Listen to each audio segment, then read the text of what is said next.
You know, there will be I think somebody mentioned this earlier, there will be elections in Senegal later this month, the presidential elections. Now, what had happened in Senegal was that over the last 2 years or so, the most popular person in terms of the opposition had got into trouble, got arrested and charged and so on. In the end, I think he got charged for something, found guilty on a charge of corrupting the youth, something like that. Sentenced. By far the most popular politician, I'm talking about a gentleman called Ousmane Sonko. So that is in jail. And people were killed in Senegal demonstrating against his arrest and imprisonment. Genuinely popular figure. So,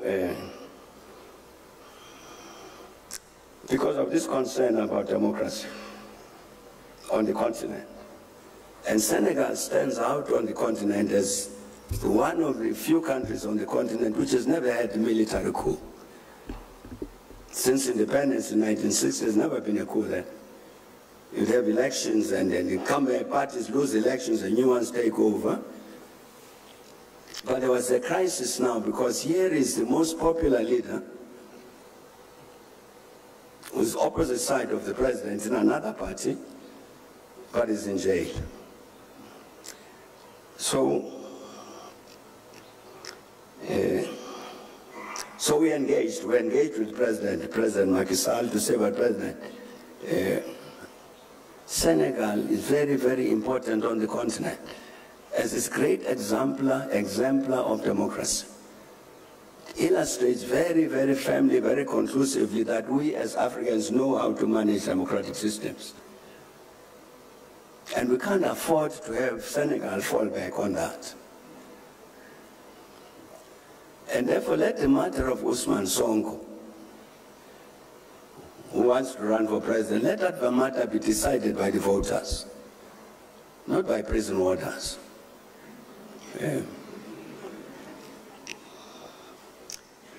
Just before I came here, I saw a lovely report that President Macky Sall has intervened, declared an amnesty all the prisoners out of jail, including Ousmane Sonko,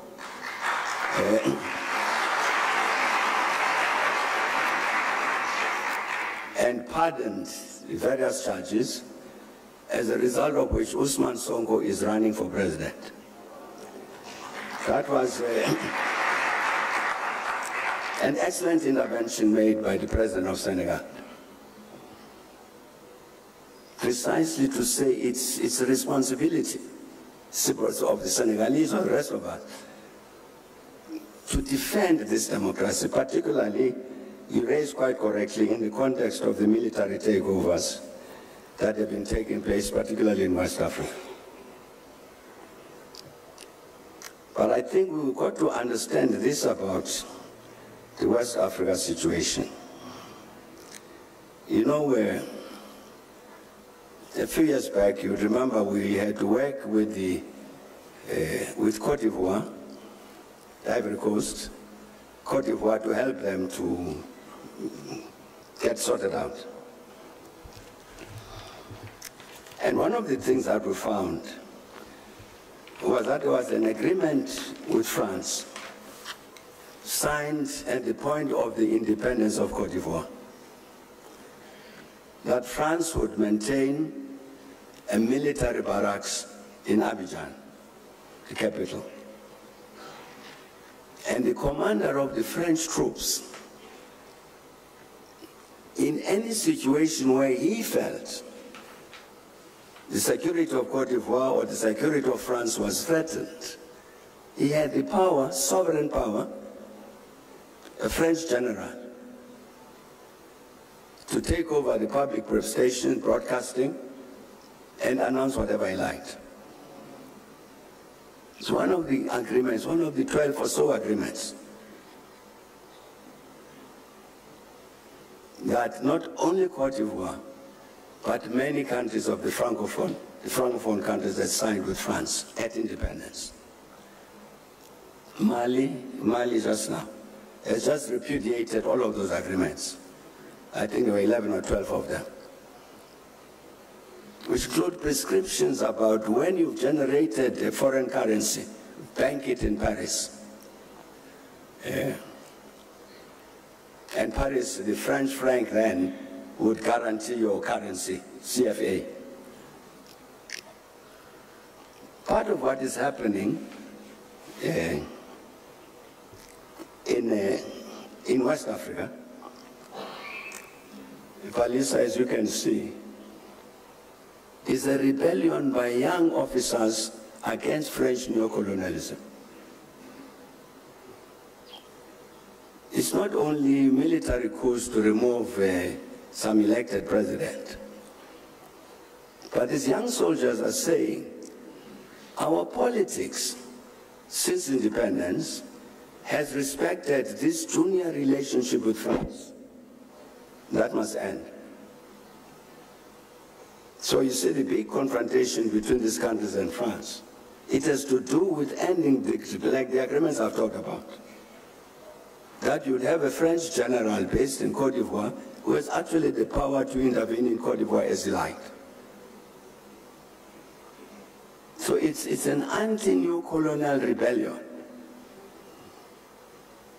It has got this element, you're quite correct, of removing elected presidents. How does the continent deal with that? Well, you know, the OAU has a standard policy, as you mentioned, against illegal changes of government. So the military governments don't get recognized. But we have a particular consequence now,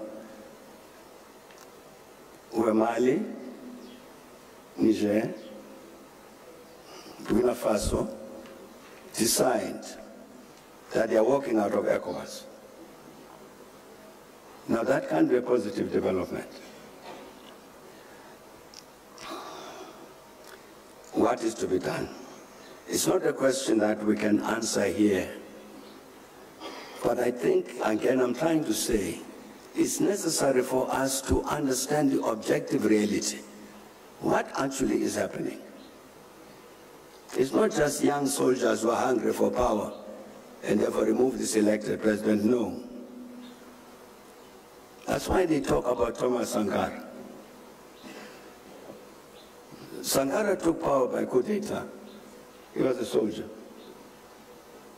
But Sankara understood this particular issue, the need to destroy and defeat neocolonialism.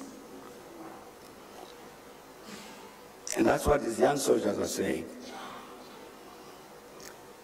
What do we do with them? What does Africa do with them? I think Africa is a challenge, a problem, answering that issue, answering that question. Hello and welcome back to the channel.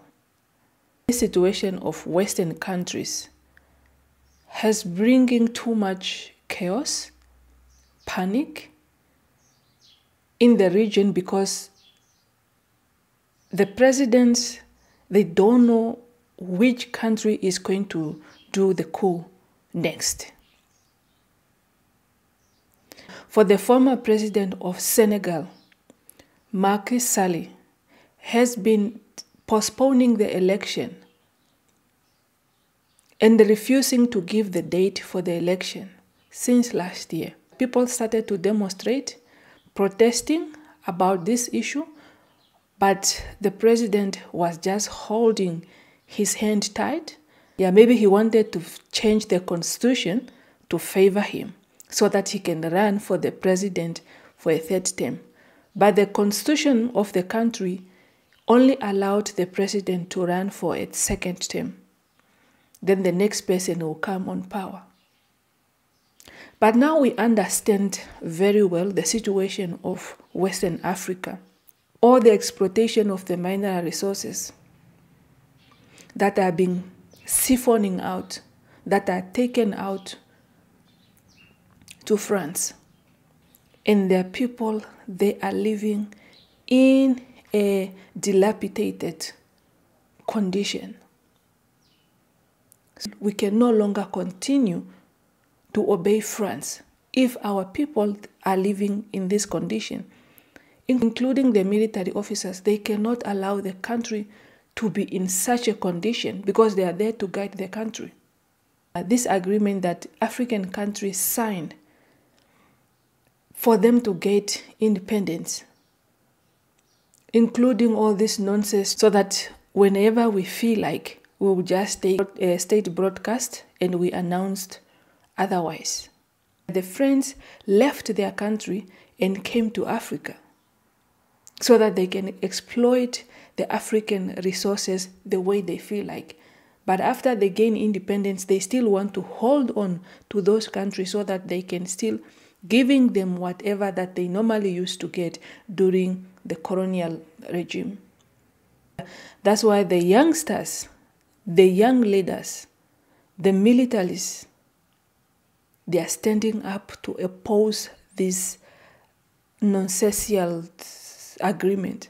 That's why people, they were afraid that if Macky Sall did not release the prisoners and release the election date, the military will take over. For Western countries, they don't know who is next. And it was very advisable to remind the president of Senegal that don't let these things flip. Don't. Because Senegal has been holding their democracy very well. They have been having a smooth transitions of leader since they gained independence. And why are you allowing this? Or maybe you are in the pocket of the French, because we know obviously that most of the time when these leaders are refusing to leave power, is because someone is giving them that courage to say, stay, we will back you up. So exploit them, we give you this, just to benefit yourself, but your people in the countries, they are running in poverty. So as from now, we know what is happening, what is going on, and who is behind all these coups that are happening in Western countries. The Congo, like all of us, we inherited colonial boundaries. And when the colonialists drew up the boundaries of the Democratic Republic of Congo, they included in the eastern parts of the Congo populations that were in Rwanda speaking. These are Congolese in terms of those colonial borders. But the problem for us and problem for the Congolese is that certainly even during the days of Mobutu, they did not want to recognize the Rwandese who are Congolese as Congolese. You even had a formation there in the Eastern Congo of a military group, a militia, which was called the Mai Mai. The Mai Mai whose purpose was to drive away these Rwandans back to Rwanda. And Mobutu was encouraging that. That problem persists to this day. As you know, the Congo, the DRC is a very big country. And one of the challenges since the return of democracy, which was there before, it persists, is the footprint of the government from Kinshasa is not necessarily strong everywhere in the country. So in the Kivus, this is part of the problem, in the Kivus in the Far East. That's why you have the M23. It's because the Rwandan people, the Banyamulenge in Eastern Congo, have for many decades felt this, that they don't have the protection of the government in Kinshasa. So they need to protect themselves. In addition, you've had this challenge of the people who committed genocide in Rwanda, then they ran away into the Eastern Congo. So they are also there. Some of them involved in all sorts of schemes, and naturally, to try and overthrow the government in Rwanda. I'm saying that the first, in my view, is the first part in terms of dealing with the crisis in the Eastern Congo. It recognizes that the Banyamulenge are Congolese. The Rwandan-speaking section of the population of the Congo is Congolese, and therefore must be protected by the government of the Congo, like all the population of the Congo is entitled to protection by the government. That's the starting point. And then this issue has to be dealt with. Then what about the interests of Rwanda in the Eastern Congo, about the Rwandans? This group that committed the genocide, as well as these Rwandan-speaking people. How do you regulate that relationship? But I'm saying the principal responsibility falls on the government of the Congo to protect the Rwandan-speaking population of the Eastern Congo, of the Kivus.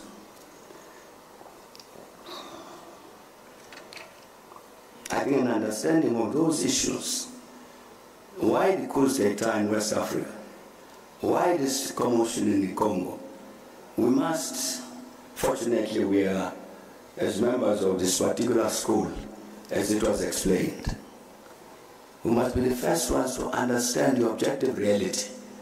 What is the reality we are dealing with? Not necessarily to be bought by slogans, as popular sayings. Because they are popular, therefore they must be true. That's not necessarily correct.